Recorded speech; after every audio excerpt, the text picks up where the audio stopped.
another episode of Dice of Misfortune. Haha, you never saw that name coming. This is once again Nite of Misfortune, as I already said, but if you've been following my videos recently, you know that I am a little bit under the weather, so you might hear a very congested person DMing today.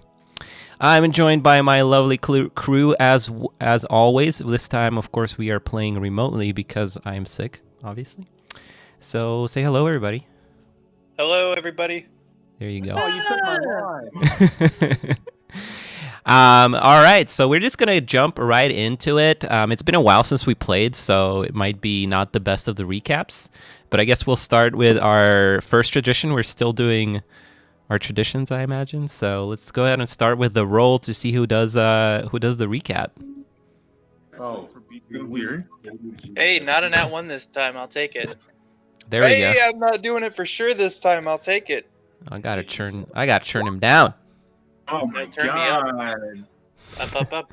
All right. So far, what I'm seeing is Biko.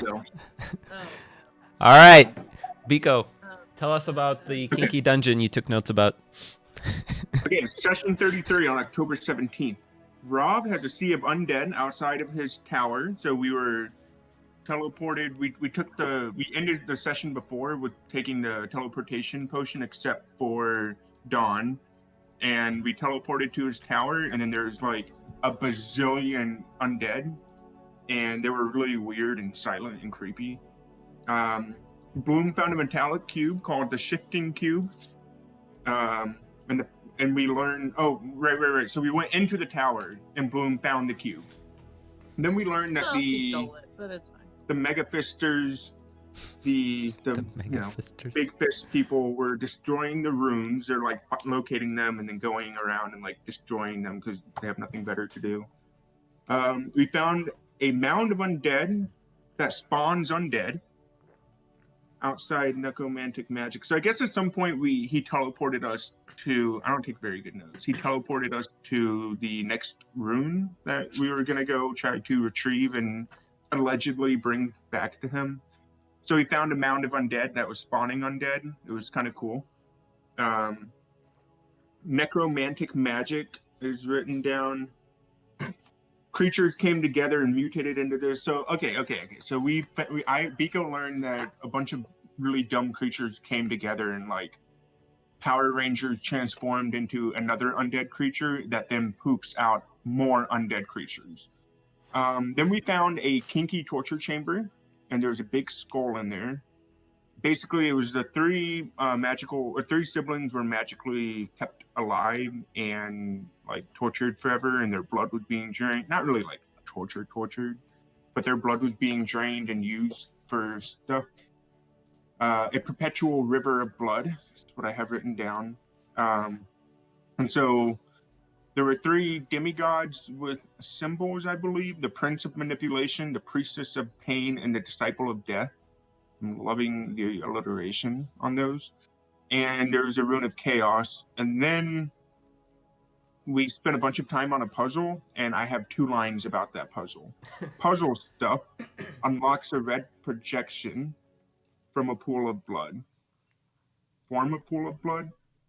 From or form. So yeah, we did puzzle stuff, and then there's a red projection, and then there's a pool of blood. And then we ended there. And a bunch of us have exhaustion. We got the rune. And then at the very, very end of the session, we all found 500 gold each, and we leveled up. I wasn't that drunk, guys. Come on. All right, what was our card, Bloom? Oh, our card. Where the fuck is your sense of humor? Laugh. Yeah, where the fuck is your sense of humor? Laugh. There we go. Should be a good session then. And So I where's totally your sense of humor with the level up. I totally forgot to do the introductions so that people can link the voices to the players. Let's just go down the Discord server and introduce yourselves. I'm Biko. I just gave the recap with the kinky torture chamber and the undead pooping undead. Hi, I'm Bloom. I just helped him because he needed help. I need help. I need out. Hey, like, I'm Don. Hello, everybody. Hey, I'm Varus. I'm the good-looking one in the group. Definitely not the leader. Sometimes the leader.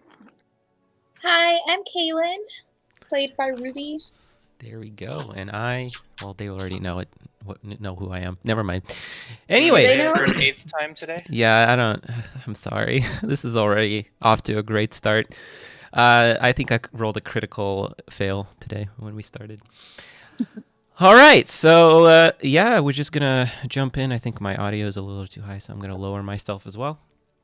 So yeah, we left off as you guys have solved the puzzle, and you poured the O blood over the woman who was in the center. And as you poured the blood over her chains that were tying her down to the pillar broke, and she slid off of it, but managed to fall on her feet, pulling herself upwards with her head low. She outstretched her hand, and she, as she opened her palm, she raised her head to look at you, Biko, as you snatched the gem from her hand. And that is where we left off. So, Biko, as you snatch this rune, your hand briefly comes into contact with her hand, and as it does, you see a flash, but not everything disappears. Just her form, while before it was pretty lifeless and dead and wrinkly, and like no hair was pretty much on her head. Now you see a lifelike, human, like normal. For a brief moment, you see this woman with red hair as you snatch the rune. And as you snatch the rune, it flashes for a brief period, and you see the withering woman that now begins to collapse slowly as her flesh literally starts to peel in front of you and kind of blow away, and leaving only her skeleton behind. And as she collapses to the ground, you see the two other forms around the room do the similar thing. But you also notice that around her neck, you see a necklace that now you can see beyond, because her clothes and everything were disappeared, kind of floated off. Is this Eliora's necklace? Do you pick it up? I want to look at it, but I don't want to touch it yet. Okay. Yes, this seems to be the same necklace. Yes. Is this Eliora, or is this the woman that we saw right before the orcs doing the plant magic thingy? The orc horde. Sorry. No, it matches the necklace of Eliora. No, I mean you said she has red hair. The lady at the orc horde had red hair, and so did No, Eliora, this one right? was human, or looked like a human at least. The other one was a crap, I forget what she was. She was a halfling, I believe. Yeah.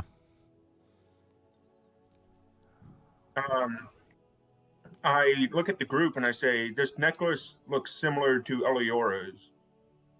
Do we know what it means?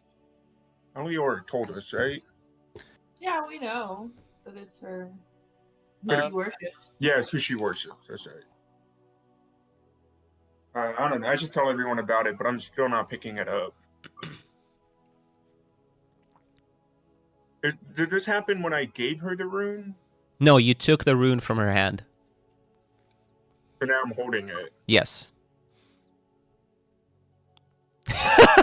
Do you actually look it? I kind of So as you look at it, it looks to be a very roughly cut stone.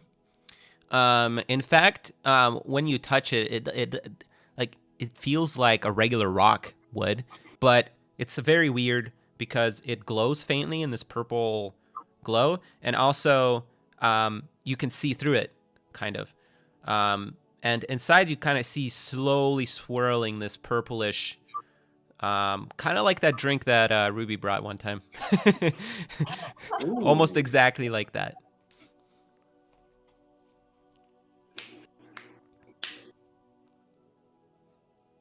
Got it.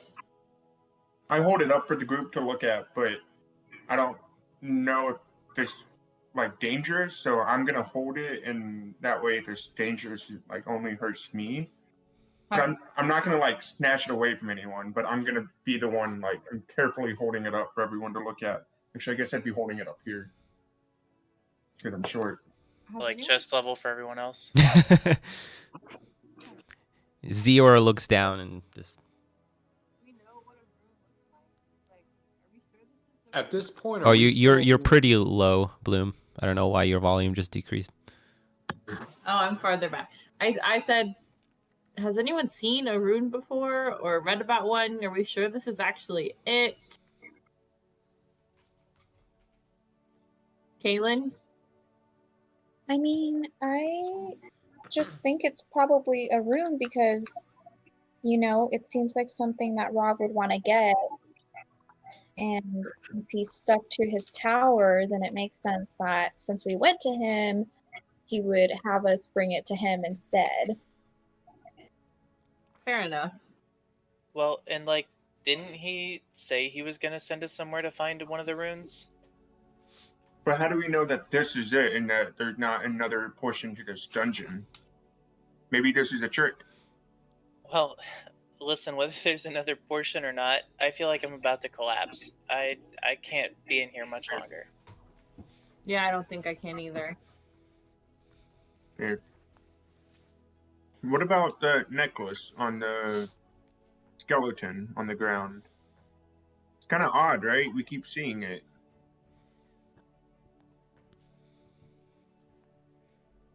So, are you thinking we should just take it? You're muted again. What? Your sound just keeps cutting in and out. I said, I mean, I don't think she's gonna miss it. All right, let's just take it then.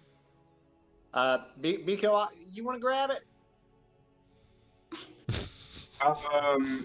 Yeah, and so he holds out the rune like for someone to take and reaches down for the necklace. Kaylin's You're going to doing a take the good job. rune. Zior says, "Elven savagery, never brave enough to take a risk." I know, it's a shame.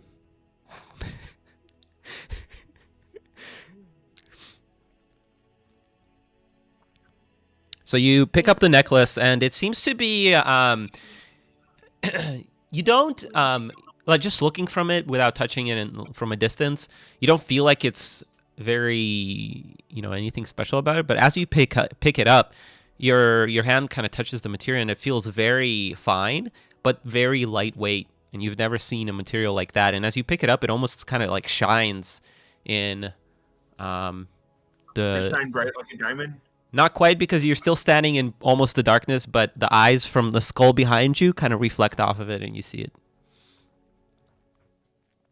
As I take it off, I kind of hold it out like, this is weird. This is different. Mm-hmm. What do you mean different? It's like really light. I think. Can I hold it? Yeah, I give it over to Bloom. I guess I'm still holding the rune. No, Kaylin took that from me. Okay. Oh yeah, this is weird. Anyone else want to hold it? Take a look, investigate. Oh yeah, maybe we should investigate it. Mm-hmm. Yeah, we have skill checks in this game. It's been a while. I knew I was trying to think of something. Okay. All right, so yeah, you can. What are you trying to discern? Just like what the material is? Yeah. Nico rolled a 17. You are not quite sure because it doesn't quite. It looks like stone again, or maybe some kind of metal, like maybe like a sword, but it is much lighter, and you've never seen anything like this. It's even lighter than Valentium. Alright, yeah, I don't know. Bloom gives it back to Biko. Biko doesn't take it. Okay. Dreyer will look at it. Yeah. Go ahead and roll an insight check for me. Okie dokie, hold on. While Dreyer's looking at it, I'm just looking around. Is Sir Poopy Butthole still around? No, he disappeared. Okay. Yeah. You said insight? Yeah. Yeah. Insight is fine. No, actually, no. This would be investigation. Sorry. No, it's okay. I don't know if it rolled anyway. I don't think it did. There we go. Now it did. Yay. Oh, that was Biko doing that roll, not, or that was Bloom, not Biko. No, it's Biko. I clicked your sheet though. So, Dreyer, you've seen this material. It's a magically imbued rock that is seen a lot of times around volcanic areas, but you haven't seen anything like that in Maros. Even when you were up in the northeast around the volcanoes, you have not seen this material. I think I recognize this. I think it comes from rock that's found around volcanic areas. It has magic properties, but when we're in here, I can't check on its magical properties because this whole cavern is pretty magical. It's not magic itself. It's more like it's carved with magic. It has to be carved with magic because regular tools don't really do the trick.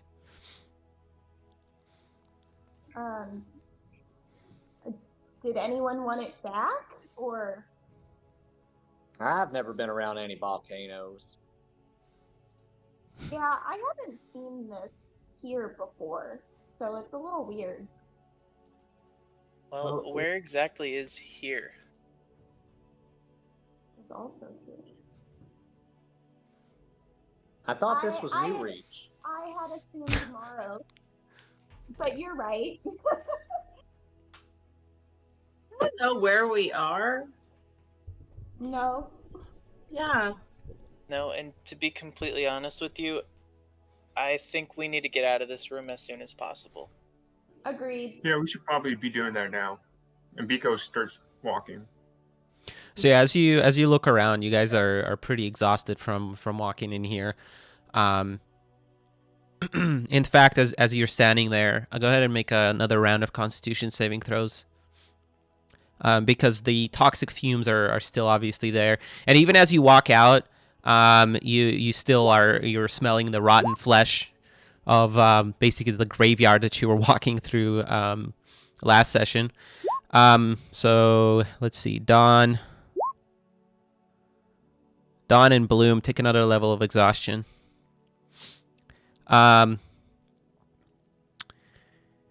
Yeah. As you look around the room, by the way, the two doors on the sides disappeared, so there's only the one door that you entered in, and you basically exit the same way, and you find yourself in the underground graveyard that you were in before you got to the blood room, the blood temple. Are we starting to feel a little better? You don't smell the iron quite as much, so like if you're grossed out by blood, it's like a little better for you. But you still smell like rotting flesh, especially as you walk past the area where you were fighting the big honking zombie. You start smelling like guts and dead whatever everywhere.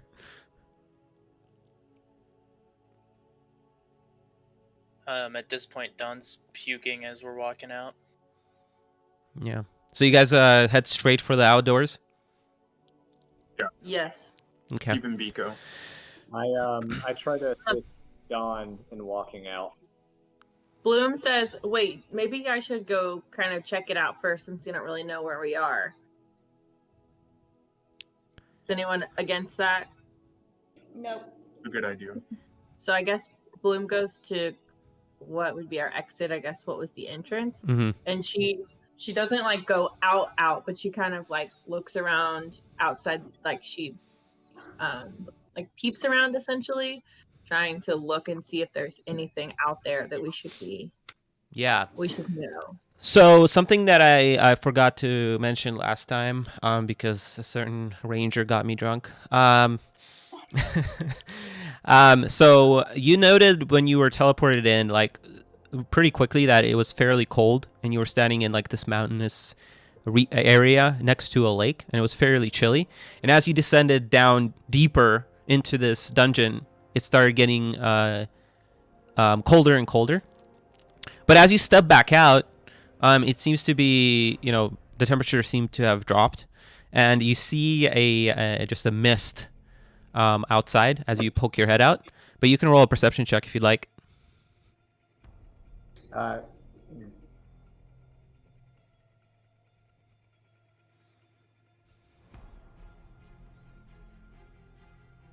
So 11. Yeah, so you just see this mist that fills up.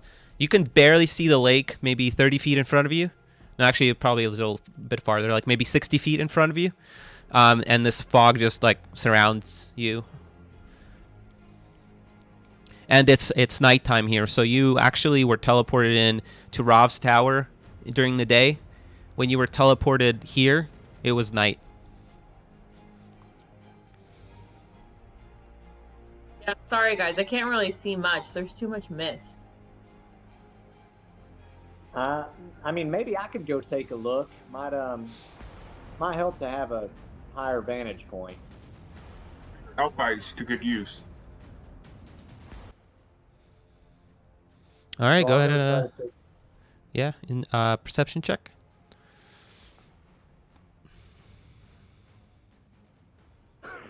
No, you don't notice anything beyond the fog. No, Bloom's right. You can't really see much out there. I think we just need to at least get out of this smell of rotting flesh. I can't stand it much longer. Let's just make It's sure to just- go carefully. Right, it's pretty potent. All right, well, Roll another Constitution saving throw.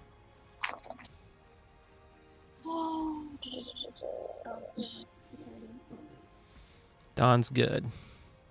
Dawn's killing her con saves today. Theirs is good. Kaylin's good. Bloom's good. And Rear, everybody's good. Nice. Wait, Biko hasn't rolled yet. JK. Yeah, having to change the thing is You're good. annoying. You're good as well. All right, so all of you step out. yeah. I step out. All right. So you guys ascend through the twisted underground passage that you've entered previously, and you step out into the cold outdoors. And you kind of find yourself at a loss of, what to do now, because you haven't really discussed how to return. But as you stand there kind of looking around, you hear a faint sound of bats wailing above in the fog. Kaylin was going to have, well, I wanted to say this earlier, but Kaylin is gonna have cast Pass Without a Trace, if that's okay, but right before we actually exited the cave. Okay. It's an abjuration spell. Okay. And as you kind of look around to see if you spot actually any bats, you see from the sky out of the mist, these two stone-like creatures descend straight in front of you by the lake, and they kind of hero pose land right in front of you, and straighten themselves up and plunge a stone spear down into the ground and remain motionless. And then a second later, two more on their sides plant themselves in a similar fashion. So there's four of them facing directly at you, but they remain motionless, just staring at you. Biko asks the rest of the group, should we roll initiative? Varys readies his bow. As you Bloom, Go ahead. Bloom is not wanting to attack, so I think she puts her hands up Yeah, so did and, Biko. and is trying. It's like, hello, hi, trying more to talk to them. Hello. yoo-hoo! What is the You. what does the outside of the cave look like? In terms of the terrain? Yeah, like are we able to go around, like if we are exiting the cave, is there any space for us to go around the cave? Any No, direction? no. So the cave actually, that opening is in the side of the mountain, so it's like pretty much like a steep cliff. But there's like you can go side to side as well around the lake, but you're not quite sure where it leads.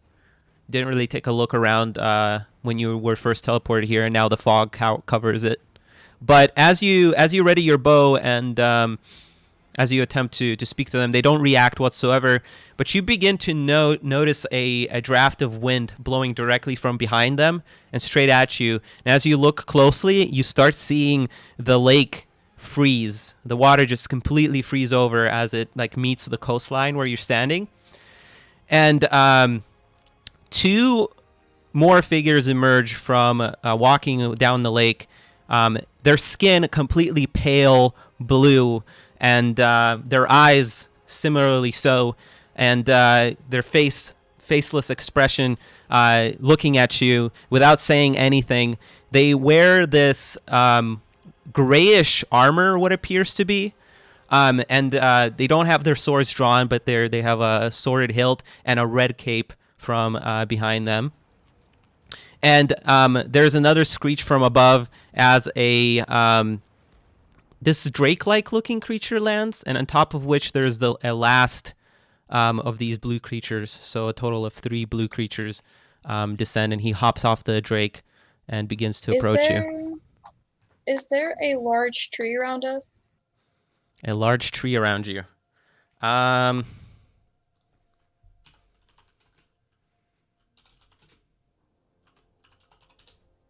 Yes.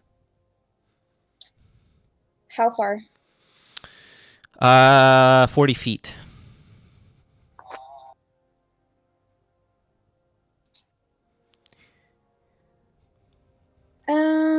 This may not work, but I think our best bet is to run towards that tree. Are we sure they're attacking? That was an accident. I'd rather not find out. As you Especially if already tried talking to them. As you speak, the 3 blue creatures, they continue approaching you. They have their swords on their hilt. They don't draw them, but they kind of join together. And you see their swords are glowing this red color, and they look like crystals, like almost like made out of crystal. And there's like they're pulsating this reddish color as they approach. Is this reddish color similar to the balls of energy we've been seeing? No. Does it look similar to the swirls going on in the necklace we just snatched? No. Seeing all these things landing and approaching, I'm just gonna take Kaylin's advice and I'm gonna start hobbling over towards the large tree, using my trident as like a walking stick. I'll go with. And I'm gonna Kalen's stand gonna go between that the way. group and the things. I think Bloom wants to see if she can talk to them. I don't think she wants to run. So you stay, Bloom? Yeah, she's Varys is curious. going to stay with Bloom. So as the good. other 2 characters start to try and make their way towards the tree, the two blue figures that came down the lake, they disappear into mist and then reappear in front of you and between the tree, blocking your path. Biko wants to chug a potion of healing. I cast Fog Cloud. Actually, I guess it's a conjuration, so D100. Oh boy. Oh boy. It fails. So what do you say, Bloom, if anything? To the blue people? You said you wanted to